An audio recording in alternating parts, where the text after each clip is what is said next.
Welcome back to my channel, everybody.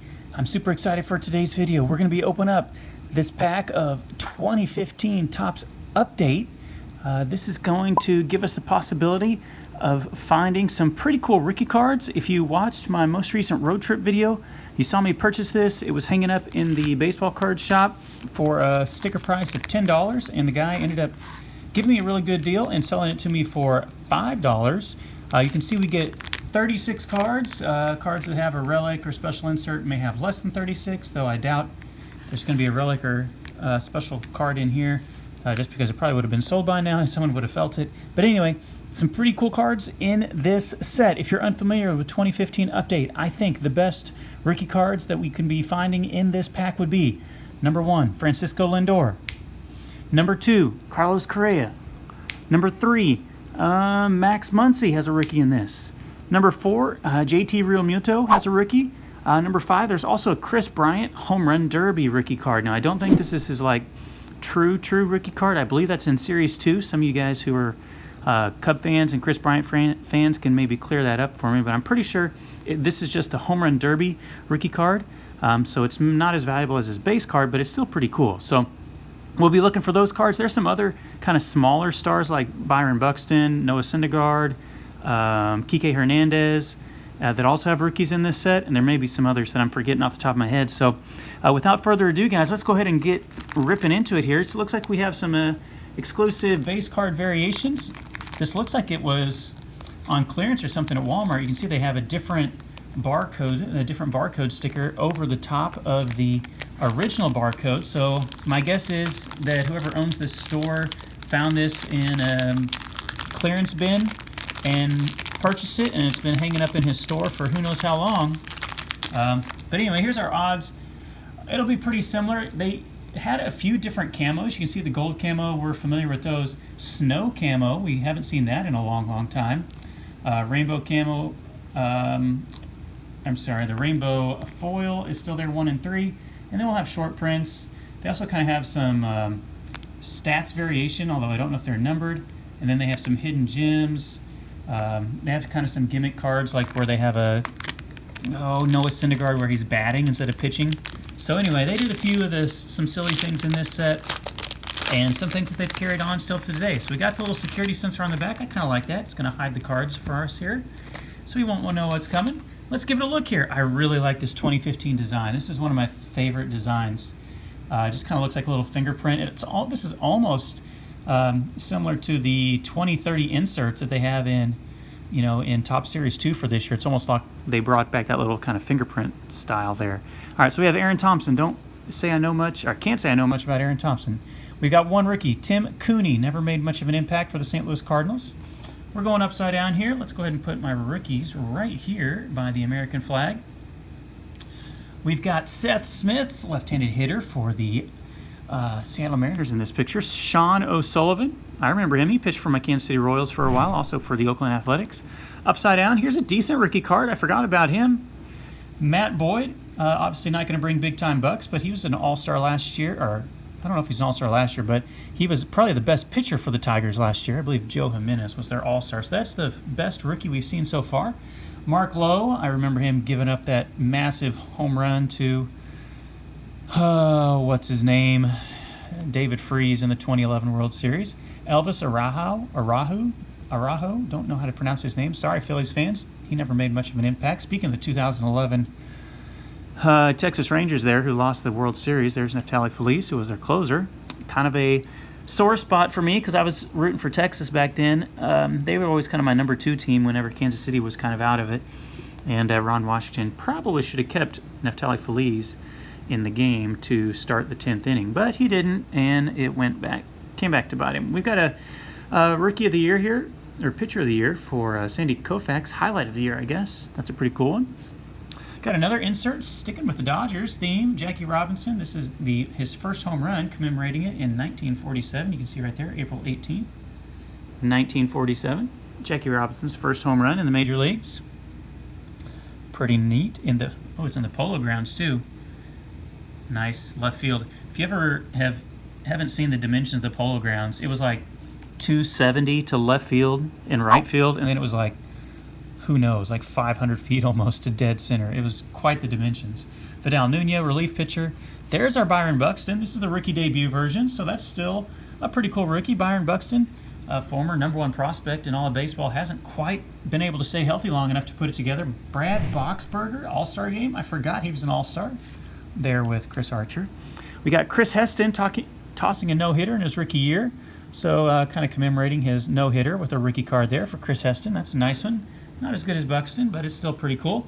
Billy Burns, the Royals traded for him 1 year. He's going to be a switch hitting center fielder, great speed, but you can't really use your speed if you didn't get on base, and he had a hard time getting on base. Kevin Segrist, left-handed reliever. Alcides Escobar, who was a 2015 All-Star for the Royals. This was the year that they won the World Series. And then they had all those guys the next year who were voted in the All-Star game. And then Yasmani Grandal, who's obviously having a nice year, or last couple years with the White Sox now. So we're halfway through. So far in that top half, definitely Byron Buxton is my favorite card. Matt Boyd is probably a close second. We still haven't seen any of the top 5, but this is a 400 card set, so the chances of us getting one of the big names isn't as good as maybe with a more recent update. I think 2019 Topps Update only has 300 cards, and this has 400. So this is a little bit bigger of a set than Topps makes now with Topps Update.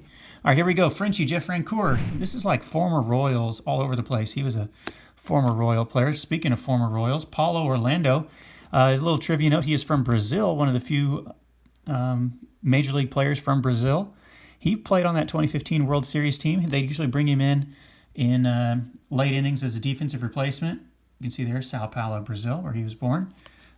He never really hit too much, but he was a decent fielder. He was like a track star in Brazil, and so people thought he would steal a bunch of bases, but then he really didn't. I mean, he was a good runner, but he wasn't necessarily a good base stealer. Kyle Kendrick, all that purple looks pretty cool there with the purple jersey and the purple outline. We've got an upside-down Brandon Crawford All-Star Game card. We've got Jeremy Jeffress for the Milwaukee Brewers, also a former Royal. I believe the Royals maybe even drafted him. Yeah, you see he pitched there in 2011 and 2012 with the Royals. They got him in the Zach Greinke trade. That was it. Here's another rookie card, RJ Alvarez. Don't remember much about RJ, but it is a rookie, so we'll put him over here by Chris Heston. Here's our inserts in the middle. We've got a nice Roberto Clemente. Look at that. Rarities. That's a pretty cool design. Can't say it's worth a lot, but I like the photography. I like the graphic design there. Hits a walk-off grand slam. We'll put that right here with Jackie Robinson. Jim Eisenreich, Pride and Perseverance.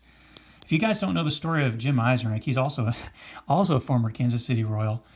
He was born with Tourette syndrome, I believe, and so he always kind of had to struggle speaking. I think he might have also kind of had like a stuttering issue, similar to what George Springer has to battle with right now, or has battled his whole life. But here it is. Yeah, Jim Eisenreich has Tourette's, voluntary retirement list between 84 and 87 while he underwent treatment. He came back and played for the Kansas City Royals. He was a nice player, and then here he's with the Phillies. So this is an insert. This isn't like a special short print or anything. This is an insert, but look up Jim Eisenreich. If you are a fan of the 80s baseball, you probably got some cards of his sitting in your collection somewhere. And that's a pretty cool one. I'm going to put him up top because he deserves a lot of praise for overcoming that. Sometimes people don't always look at baseball players as real people with real challenges, just like all of us. And he definitely persevered there. Oh, we did. Look at this, guys. We did hit a relic. Wow. I'll have to see if this pack actually had 36 cards. We got a relic card here. This looks like a jersey. Event-worn workout jersey is what it says. Of Dallas Keuchel for the 2015 All-Star Game. This looks like it was in Cincinnati. You got the little Cincinnati Red logo guy there with the giant mustache. Got a Dallas Keuchel. That's a pretty nice one. I'm okay with Keuchel. I'm not the biggest fan of his, but that's pretty cool. You see right there, workout jersey. So we did hit a relic. That's pretty nice. I'm going to look up the odds for that really fast, if you guys don't mind. It looks like right here, All-Star Stitches, single relic, 1 in 43 packs. So that's pretty cool. 1 in 43 packs. We got pretty lucky there. Oh, and here's another short print. Look at this, guys. This is one of the... they call it vintage stock now, but I don't know what they call it on this one. You got the old school Topps logo. You got this kind of vintage camo here, similar to the Jim Eisenreich camo. Oh, it's a throwback camo throwback card because he's wearing the throwback jersey. Ian Kinsler, who is from Missouri. or went to the University of Missouri, I guess. He didn't actually, not actually from Missouri. It's not numbered or anything, but this is one of the throwback jersey. I want to say short print, but I'm not really sure if it is. I'm going to put him over here by Jim Eisenreich. Let me see if I can find that on here. I apologize if you guys are not interested in that. Hidden gem, exclusive. Whoa, my hand got stuck to where the sticker was. Exclusive throwback variation, 1 and 2. Okay, so maybe it wasn't that elusive of a short print. I thought it was going to be a pretty short print there, but it's not very short there. So we have a Josh Donaldson to wrap us up. Scott Oberg and Deolis Guerra. Scott Oberg had an awesome year last year, but then he's been hurt this year, hasn't been able to pitch. In fact, I don't know if he will pitch. He had like blood clots or something in his arm. Got the high voltage battery there, obviously the Silver Slugger Award for Buster Posey, and the best hitting pitcher there, Madison Bumgarner. Todd Frazier, home run derby. Remember when he won back-to-back home run derbies there? We got Michael McHenry, never really stuck around too long as a catcher. And oh, guys, not just the last card, last pack magic here, last card magic. The Frankie Lindor. Nice. Now, it was the last card in the pack, so I can see a little damage to the top of the card. I don't know if you can see it right there. See it there, right there in the top of the card. It's got a little bit of a imperfection. Here with the naked eye, there's a little tiny in the top right corner. It's really hard to see on camera. So this is not like going to be a PSA 10. The bottom left corner and the bottom right corner have a little bit of a indentation on it, but that's still a cool card to hit. Francisco Lindor, last card magic. The back of the card looks fairly nice, pretty clean. A little bit of a white corner up here in the top left, but that is an awesome hit for the very last card. My man Haas of Cards, I don't know if he'll watch this video. I know he watches some of mine. He's got an awesome channel. I know he's a big Cleveland Indians fan. So glad to come through for the clutch here, buddy. Not going to be in Ouchtown with this pack. So overall, guys, a $5 pack. Look at the goodness that we found. We've hit the Lindor. We hit the Byron Buxton rookie debut. Matt Boyd, kind of as a secondary rookie, isn't bad. I really like this card, even though it's not very valuable. It tells a cool story about a really cool guy.